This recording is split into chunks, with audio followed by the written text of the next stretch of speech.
Espectadores.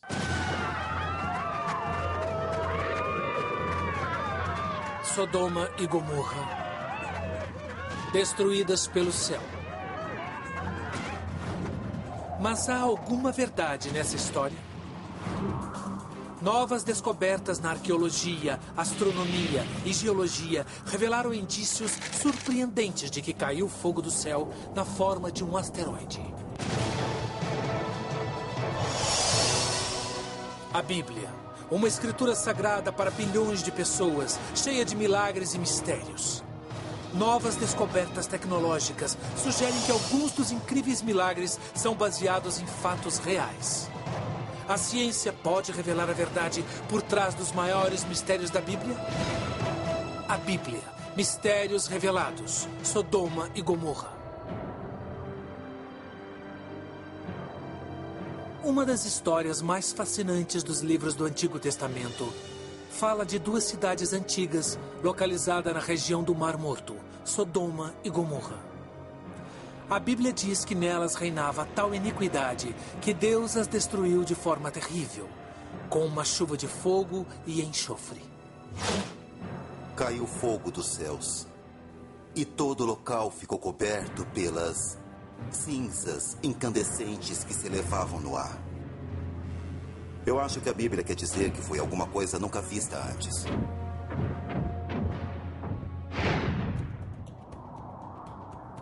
Muitos estudiosos acreditam que a descrição é, na verdade, metafórica. O fogo do céu é o símbolo mais poderoso da aniquilação pelas mãos de Deus. Mas descobertas recentes na astronomia e geologia sugerem que a história da destruição de Sodoma pode ser mais do que uma simples parábola moral. Pode ser o registro de um acontecimento histórico verdadeiro. Eu acho que temos que aceitar que a fonte provável da maioria dos mitos é algum evento factual. Pessoalmente, eu acho que a destruição de Sodoma, tal como descrita na Bíblia, ou é uma incrível peça de criatividade, ou algo baseado num evento que realmente aconteceu.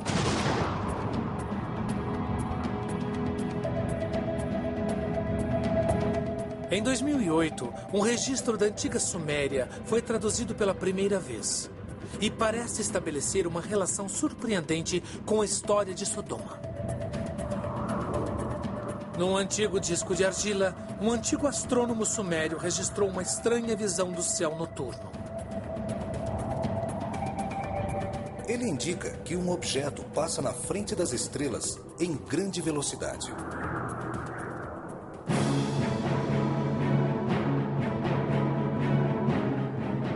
A transcrição fornece tantos dados que a velocidade e trajetória do objeto podem ser recriados, levando-nos a visualizar o fogo dos céus literalmente na forma de um asteroide.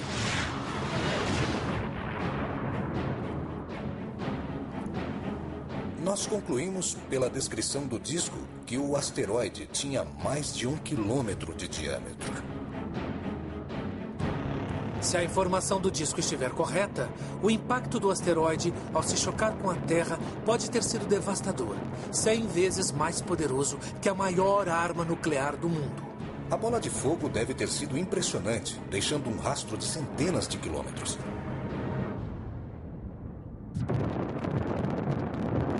Os fragmentos incandescentes devem ter se espalhado por centenas de quilômetros. Uma enorme cortina de fumaça se espalhou sobre o levante e o norte do Egito, Sinai e toda a região. Ou seja, fogo e enxofre caíram mesmo do céu na região onde, segundo a Bíblia, isso aconteceu. Este antigo artefato sumério poderia fornecer dados astronômicos que provem a história bíblica de Sodoma?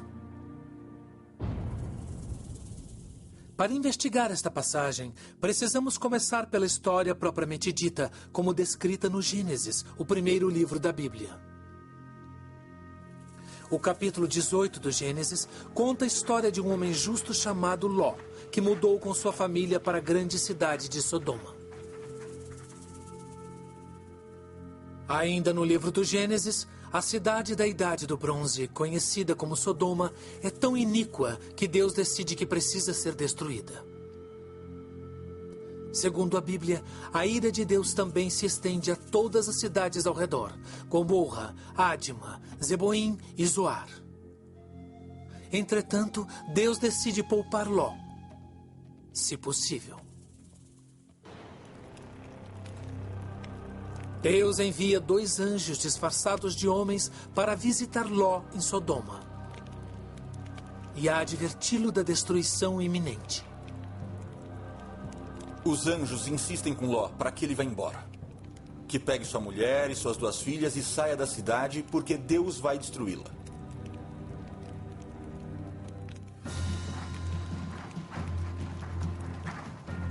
Eles mandam Ló fugir para as montanhas, para uma das cidades da planície que será poupada, a pequena cidade de Zoar. Os anjos dão uma última ordem, que eles não se virem para olhar a destruição. Ló e sua família abandonam Sodoma assim que amanhece, segundo o livro do Gênesis. A Bíblia diz que quando o sol estava nascendo, fez o Senhor cair sobre Sodoma e Gomorra uma chuva de enxofre de fogo, e se elevavam da terra cinzas inflamadas como fumo que sai de uma fornalha, e assim Deus destruiu toda a região. A Bíblia diz que Ló e sua família procuraram refúgio numa caverna nas montanhas, nos arredores de Zoar. Após a destruição de Sodoma e Gomorra, eles acreditavam que eram as últimas pessoas no planeta. É uma visão pós-apocalíptica da antiguidade, e aí a história termina. Mas há um detalhe intrigante. Enquanto estão fugindo, a esposa de Ló desobedece à ordem dos anjos. A Bíblia diz que ela olha para trás e é transformada numa estátua de sal. É um detalhe estranho e, segundo alguns estudiosos, é a chave para toda a história de Ló e Sodoma. O pilar do tema da estátua de sal na história de Sodoma e Gomorra é uma etiologia. E etiologia é uma explicação de algumas causas ou algumas origens de fenômenos que, em geral, ocorrem naturalmente.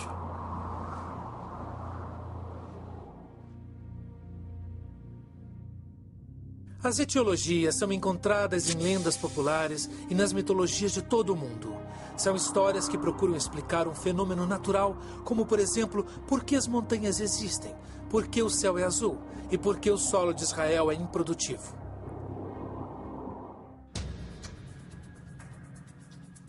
Segundo a teoria da etiologia, a história de Ló e sua esposa foi uma tentativa de explicar as estranhas formações de sal abundantes na região do Mar Morto. A área é repleta de pilares de sal que vão de alguns centímetros a 2 metros de altura. Numa certa hora do dia e de um certo ângulo em que o sol bate neles, a distância... Esses pilares de sal podem lembrar pessoas em pé na praia do Mar Morto. E então pode ser que a história da esposa de Ló ter se tornado uma estátua de sal seja uma interpretação lendária do fenômeno natural dos pilares de sal ao sul do litoral do Mar Morto.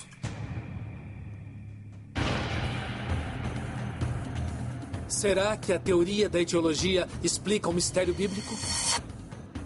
Será que essa história é uma longa etiologia que explica a origem das estátuas de sal, o vasto deserto inóspito ao redor do Mar Morto e a ameaça teológica contra a imoralidade? Mas qual exatamente era o comportamento imoral que provocou a ira de Deus? A Bíblia não deixa isso claro. Mas o conceito de pecado é apresentado quando Ló vai para a cidade.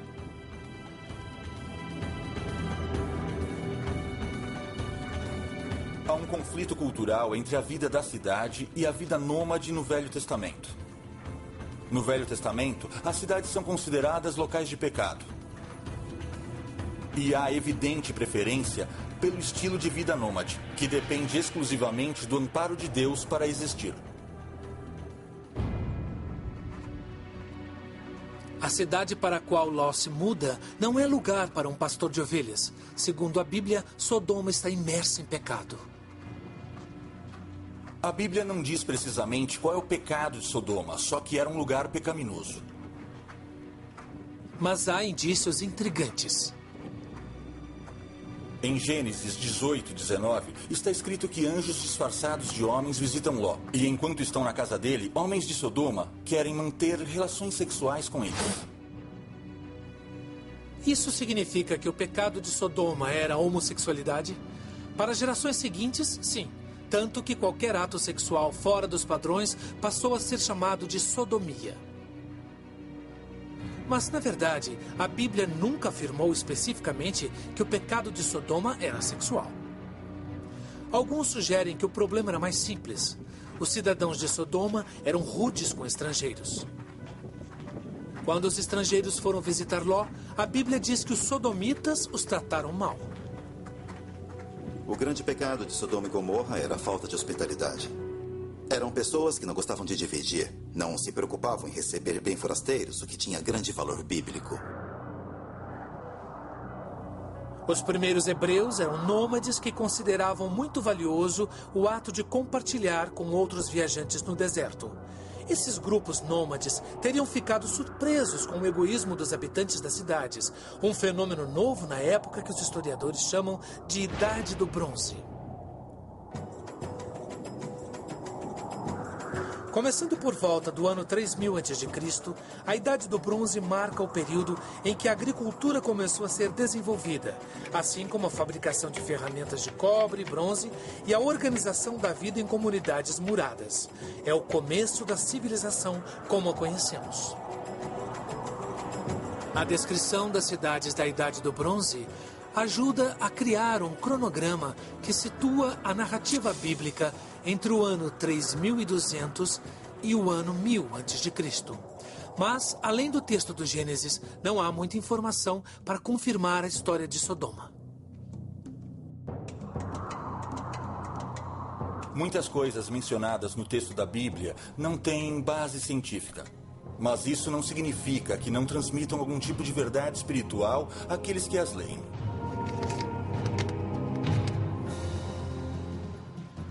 E assim a história permaneceu por milênios, como uma narrativa de fé que a ciência não podia provar.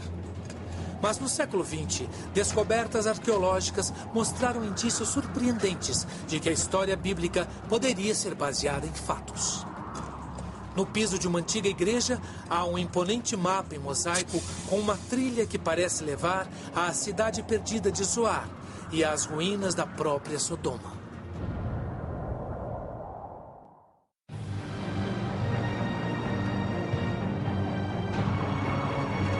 A Bíblia diz que duas cidades, Sodoma e Gomorra, eram locais de grande pecado e que Deus as destruiu com fogo vindo dos céus, varrendo-as do mapa. Por milhares de anos, a história dessas cidades só era encontrada nas páginas da Bíblia. Mas em 1894, uma expedição arqueológica encontrou evidências surpreendentes que apoiam essa narrativa inacreditável da ira de Deus. Aqui, em Madaba, na Jordânia, a 56 quilômetros de Jerusalém, um arqueólogo britânico descobriu uma maravilha da antiguidade bem abaixo de seus pés. No chão de pedra da igreja de São Jorge, encontra-se um complexo mapa em mosaico. Construída no século VI d.C., esta linda obra de arte revela a posição das cidades, mostrando a localização de Jerusalém, Jericó, o Mar Morto, e na região sudeste traz um nome antigo que não é citado em nenhum lugar fora da Bíblia: Zoar.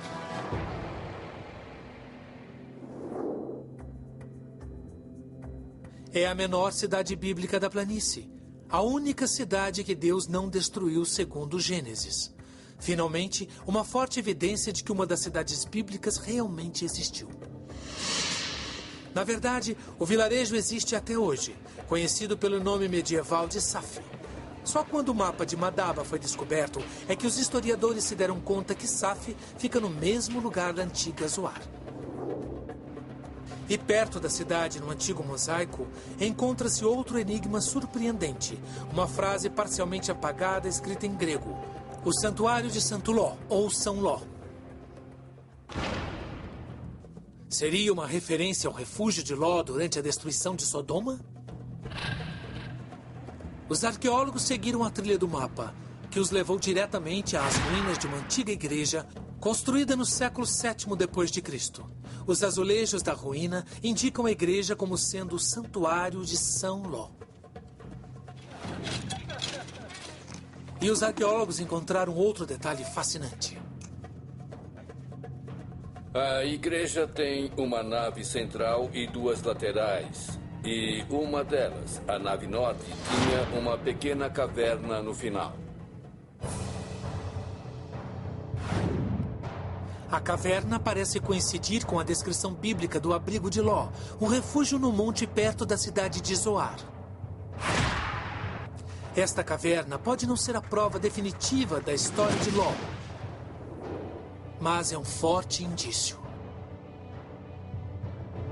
Duas fontes distintas do século VII interpretaram este local como o Santuário de São Ló. Então, acreditavam que Ló viveu nesta área, e isso é muito importante. O fato de haver provas da ocupação da caverna durante a Idade do Bronze, o fato de haver tumbas em volta dela e de que este lugar fica a apenas 1 quilômetro a nordeste de Zoar, são provas circunstanciais de que havia pessoas vivendo aqui e de que talvez Ló tenha vivido também. Mas se a história bíblica estiver correta, as ruínas de Sodoma devem estar perto das ruínas da antiga Zoar. Equipes de arqueólogos chegaram à mesma conclusão com resultados surpreendentes. Desde a década de 1970, os arqueólogos descobriram 4 cidades da Idade do Bronze que misteriosamente coincidem com as 4 cidades que a Bíblia diz que Deus destruiu junto com Sodoma. E a cidade que mais corresponde à cidade bíblica de Sodoma é Bab-edrá, no litoral do Mar Morto, a 80 quilômetros de Jerusalém. Na Idade do Bronze, o período em que Ló viveu, Bab-edrá era uma cidade independente e murada. As cidades eram rodeadas por vilarejos, lavouras e coisas assim. E cada cidade era autossuficiente, como se fossem cidades-estado.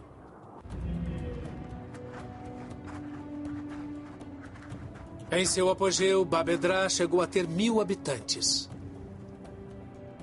Você estuda os artefatos das casas e começa a visualizar.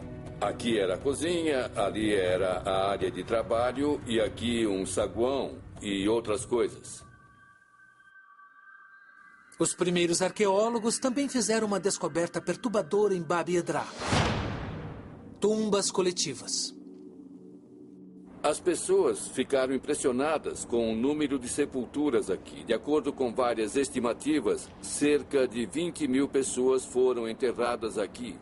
E, para um lugar tão pequeno, é um cemitério imenso. Os primeiros sepultamentos datam de aproximadamente 3.000 anos antes de Cristo. A grande quantidade de tumbas sugere que houve uma catástrofe como a de Sodoma. E há outro indício que aponta para o fogo. Durante a escavação, os arqueólogos encontraram cinzas em vários lugares. Na verdade, registros arqueológicos mostram que, em determinado momento, a cidade de Bab-edrá foi abandonada repentinamente e seus destroços permaneceram intocados até serem descobertos pelas escavações. Bab-edrá possui semelhanças extraordinárias com a Sodoma da Bíblia, incluindo artefatos do início da Idade do Bronze.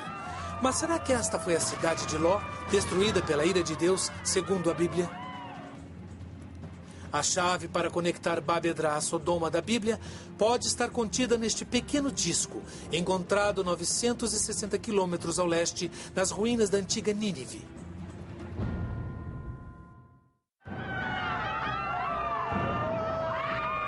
Sodoma foi realmente destruída pelo fogo dos céus, conforme a Bíblia relata?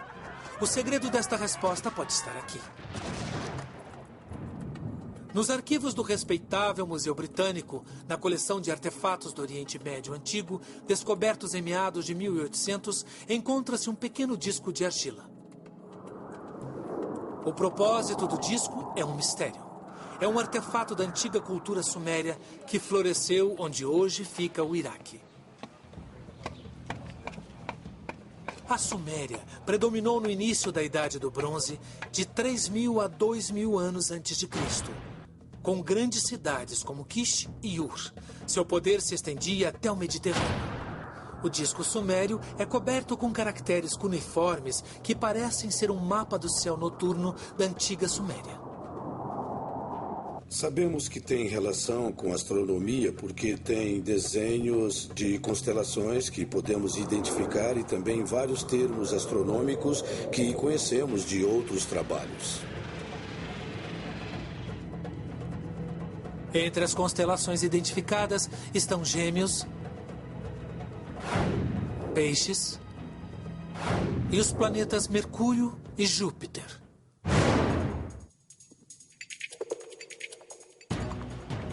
O astrônomo Mark Hempsel e o engenheiro Alan Bond ficaram intrigados com o artefato, que o museu chamou de Planisfério Sumeriano. Eles decidiram traduzi-lo, usando seus conhecimentos em astronomia e engenharia mecânica. Aos poucos, a tradução revelou que os antigos sumérios eram bons conhecedores de astronomia.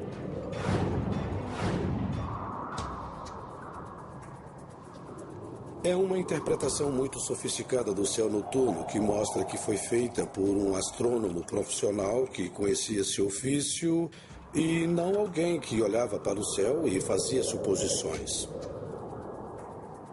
Algumas características sugerem que ele usou instrumentos para medir ângulos e fazer observações. Achamos que tem formato circular porque ele provavelmente pegou argila úmida e a colocou numa tigela em sua mão. Era como um caderno.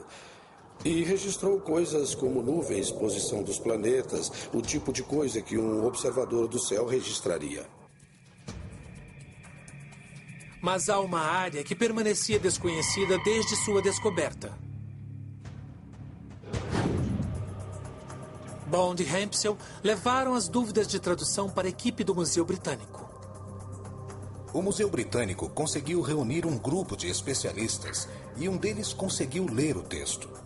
Ali diz: objeto brilhante passa rapidamente. E você pensa, o que isso quer dizer? A tradução fica ainda mais estranha. Há um texto logo abaixo do primeiro ponto que ele observou e onde conseguiu ler: o Deus Enlil viaja na frente dessas estrelas. Isso indica que o objeto não fazia parte do céu e que ele passou em frente às estrelas em alta velocidade. O planisfério mostra a região de Peixes e uma linha pontilhada, podemos descrever assim, cruzando o céu. E isso indica um objeto tão estranho para eles que o astrônomo não soube dizer se era uma estrela ou um planeta. Bond e Hempsel acreditam que a tradução só pode indicar uma coisa: um asteroide.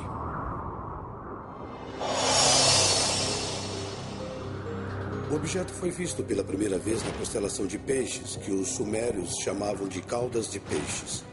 Ele então atravessa o céu cruzando Pégaso, desce para a Águia e então cruza o horizonte. Meteoritos e estrelas cadentes cruzam o céu muito, muito depressa.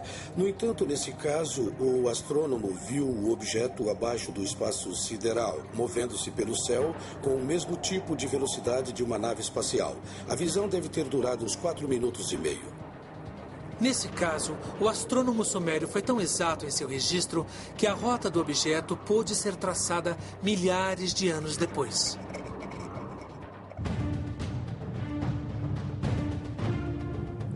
A linha que cruza o céu foi desenhada em frente às estrelas de forma tão precisa que nos permitiu traçar a trajetória do objeto.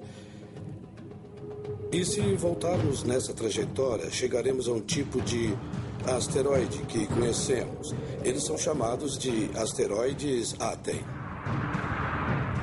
Foi só na década de 70 que os astrônomos descobriram asteroides da categoria Aten, que orbitam o Sol entre a Terra e Vênus.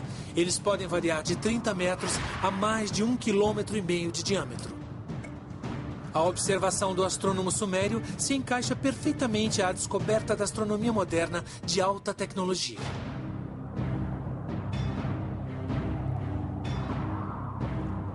Então, o astrônomo sumério observou mesmo o asteroide que destruiu a antiga Sodoma? Isso explicaria a descrição bíblica do fogo que caiu do céu? A resposta pode estar não só no planisfério e no livro do Gênesis, mas no modelo computadorizado do céu noturno da antiguidade.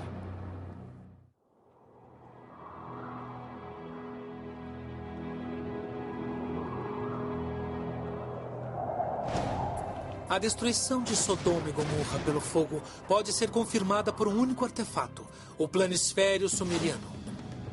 Ele detalha com exatidão a posição das estrelas, planetas e constelações do céu noturno e descreve um estranho objeto, semelhante a um asteroide.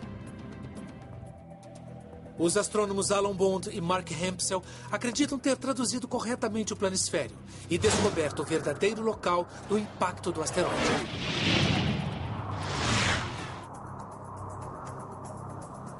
Partimos do princípio de que o astrônomo estava em algum lugar ao sul do Iraque. Portanto, com a informação do planisfério, pudemos construir uma trajetória, a rota do objeto, com um software utilizado para prever as trajetórias de decolagem dos foguetes e de sua reentrada na atmosfera. Mas há algo estranho. Logo de cara, os dados parecem não ter conexão com a história de Sodoma e Gomorra. Quando a trajetória do objeto é traçada, ela aponta para um alvo estranho. Não em Israel, mas no norte da Europa. O objeto atinge os Alpes austríacos, num lugar chamado Kfels, no vale de Otsalachel. Segundo Bond e Hempsel, não existe cratera de impacto do meteorito em Kfels, na Áustria, porque ele teria explodido no ar várias centenas de metros acima do solo. Isso já aconteceu em Tunguska, na Sibéria.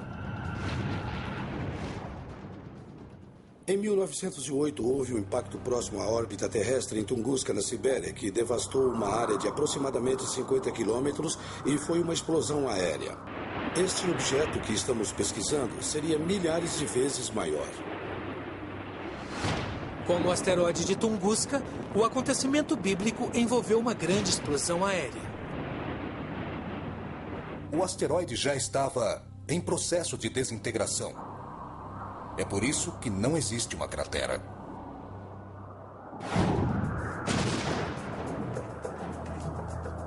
E a destruição bíblica não aconteceu por causa do impacto, mas por suas consequências.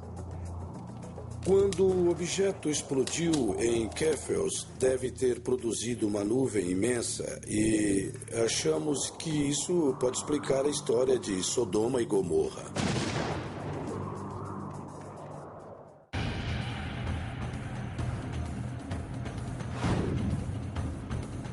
Utilizando modelos de pesquisas astronômicas e de armamento, Bond e Hempsel recriaram passo a passo o cenário da colisão do asteroide e seus efeitos no planeta.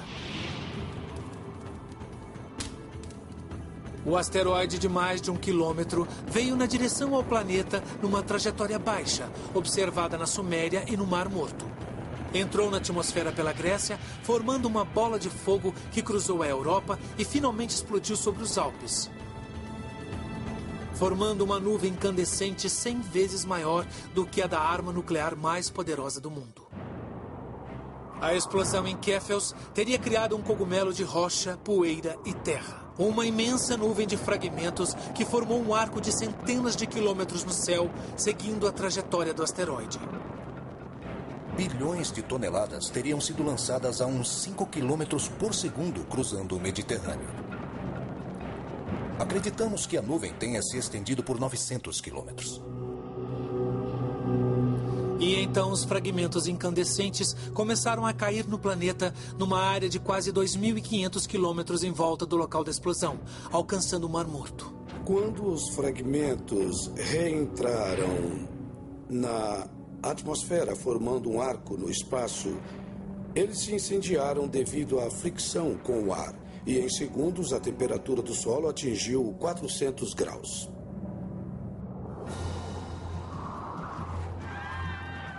Qualquer pessoa que estivesse diretamente abaixo da nuvem na reentrada seria queimada instantaneamente. Cabelo, roupas, partes do corpo expostas, tudo seria queimado. Todos teriam sofrido terríveis queimaduras e morrido imediatamente ou em poucas horas. Mas certamente seria uma morte muito dolorosa. Haveria poucos sobreviventes no raio da reentrada da nuvem centralizado no Mar Morto.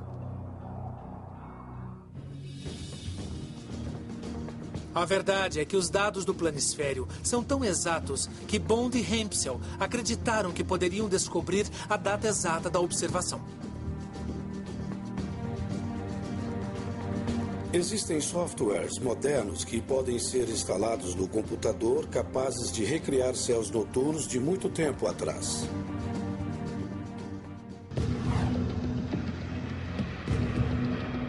Bond e Hempsel recriaram a posição das estrelas e do planeta conforme os registros do planisfério.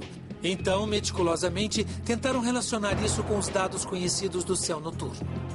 Mark quebrou a cabeça por 3 meses para recriar cada configuração possível dos planetas nos 1500 anos perto daquele período. Trabalhou muito para descobrir uma configuração dos planetas semelhante à que aparece no disco. E ele conseguiu, o que foi extraordinário. Uma data pareceu coincidir com todos os dados encontrados. E a data final a que chegamos foi 29 de junho de 3123 a.C. Se a interpretação de Bond e Hempsel estiver correta, então o planisfério é uma evidência contundente de uma das maiores catástrofes da civilização humana. A data é 29 de junho de 3123 a.C. Será que é essa a data exata da destruição de Sodoma e Gomorra? E se o planisfério pode fornecer uma data exata, não poderia haver outras evidências de uma catástrofe tão grande? Na verdade, há. E esta evidência não vem do fogo, mas do gelo.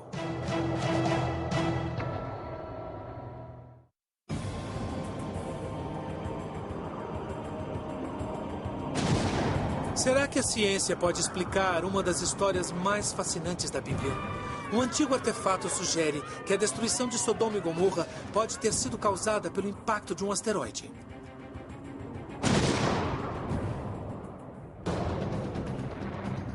Se os astrônomos Mark Hempsel e Alan Bond estiverem certos, o impacto do asteroide descrito no planisfério sumeriano afetou o mundo inteiro.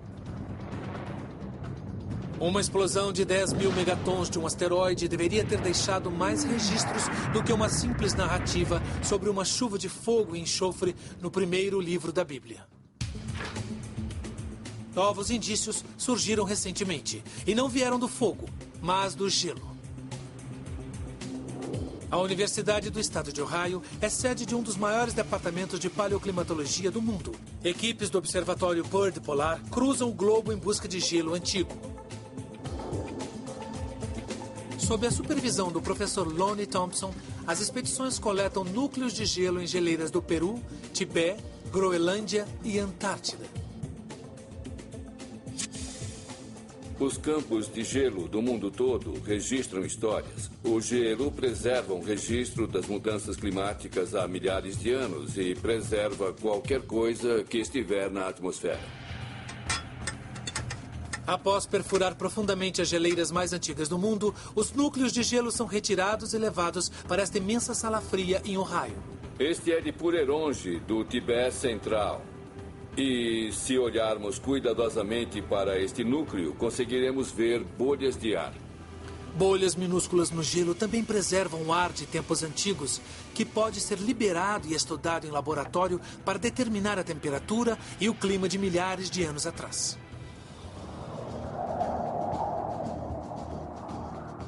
Mas uma camada específica de gelo chamou a atenção do Dr. Thompson.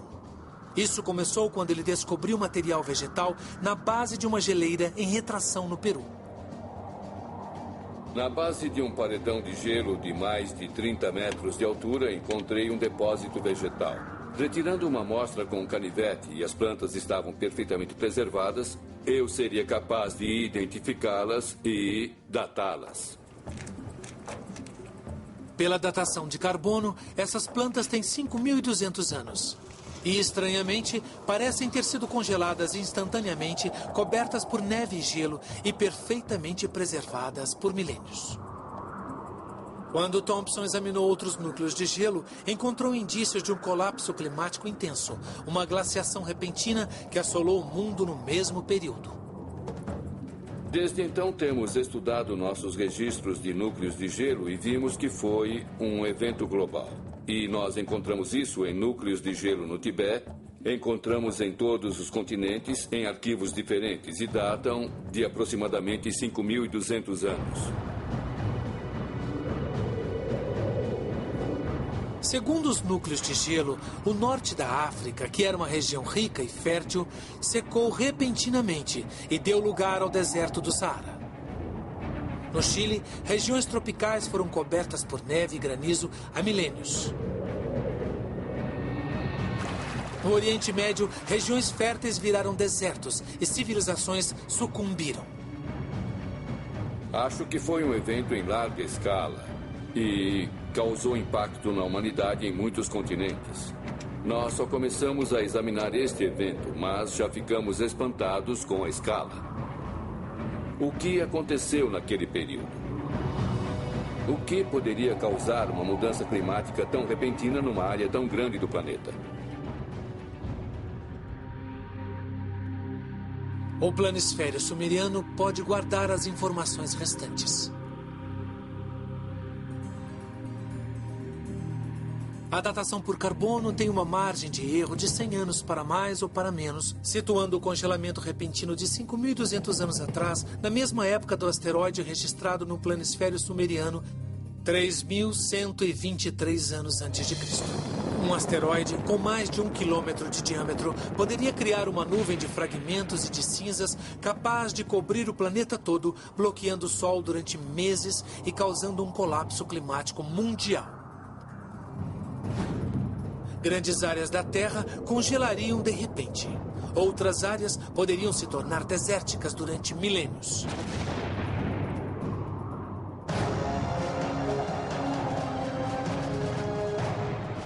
O impacto do asteroide foi tão grande que deu origem a uma lenda. E nas escrituras foi preservado na narrativa bíblica da destruição de Sodoma e Gomorra. Se essa teia de informações estiver correta, é possível explicar a verdade por trás da narrativa bíblica da destruição de Sodoma e Gomorra.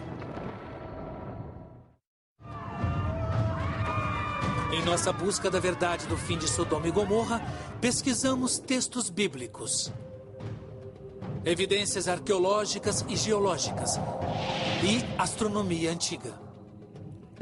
Se as peças desse quebra-cabeça estiverem corretas, esta é a história da destruição de Sodoma de um ponto de vista científico. 3.123 anos antes de Cristo, início da Idade do Bronze.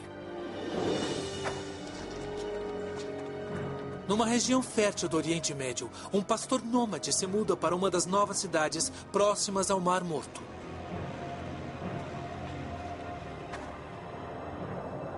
Cerca de 1.000 quilômetros a leste, astrônomos sumérios observam o céu na madrugada de 29 de junho de 3.123 a.C. Por volta das 4:30 da manhã, os astrônomos observam algo extraordinário e fazem um registro detalhado. A Bíblia diz que Deus mandou mensageiros para alertar Ló sobre a destruição iminente. Eles avisaram sobre uma catástrofe de fogo. Mas testemunhas na cidade teriam visto um estranho sinal no céu acima do Mar Morto. Se estivessem acordados, teriam visto o objeto passando acima deles. Quando um objeto enorme e luminoso apareceu cruzando o céu, a especulação e a histeria devem ter sido muito grandes. O objeto avistado em Sodoma e na Suméria foi um asteroide Aten, com 1.200 metros de largura.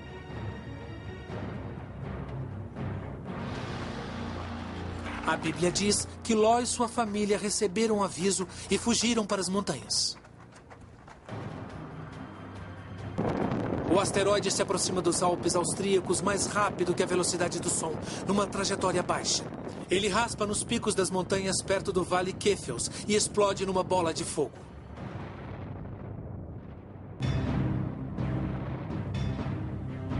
Em volta da bola de fogo, deve ter havido uma nuvem imensa, e os fragmentos foram lançados em arco no céu, seguindo a trajetória do asteroide. E esse arco deve ter se estendido sobre o Mediterrâneo até os fragmentos caírem, provavelmente ao longo da costa norte da África, indo do Levante até o Egito.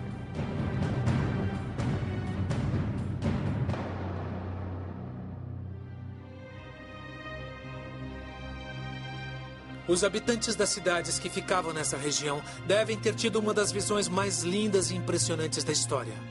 1 bilhão de toneladas de fragmentos de asteroide caindo sobre centenas de quilômetros. Devem ter visto algo muito estranho indo na direção deles. Deve ter sido uma chuva de meteoritos espetacular, com pequenas partículas queimando em altitude. 0,5 tonelada de material caiu do céu, incendiando-se enquanto descia. Os fragmentos incandescentes aqueceram a atmosfera durante a queda, aquecendo o solo a uma temperatura de mais de 250 graus. Durou pouco mais de um segundo, o suficiente para queimar tudo que fosse inflamável. A Bíblia diz que Ló e sua família se abrigaram numa caverna. Mas a esposa de Ló quis olhar a cidade e foi consumida pelo fogo do céu. E seu corpo ficou ali, carbonizado, como um dos pilares de sal do litoral do Mar Morto. O fogo deve ter destruído cidades e muralhas. As pessoas que não morreram na hora devem ter sofrido queimaduras gravíssimas. A nuvem do asteroide destrói as cidades da região do Mar Morto.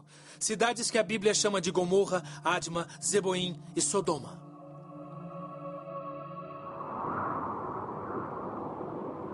Há muito poucos ou nenhum sobrevivente em Sodoma. A cidade é abandonada para sempre e restam apenas ruínas.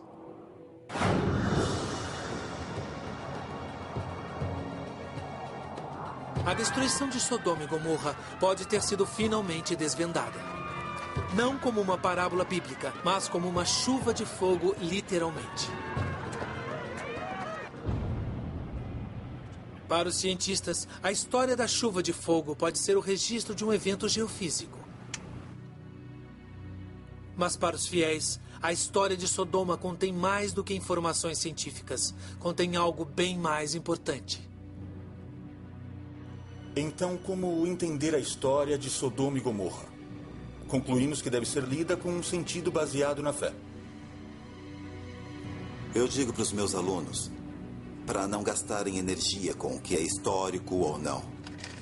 A verdade da Bíblia está no nível mais alto que o da história. Acho que a verdade da Bíblia está no nível das verdades da vida.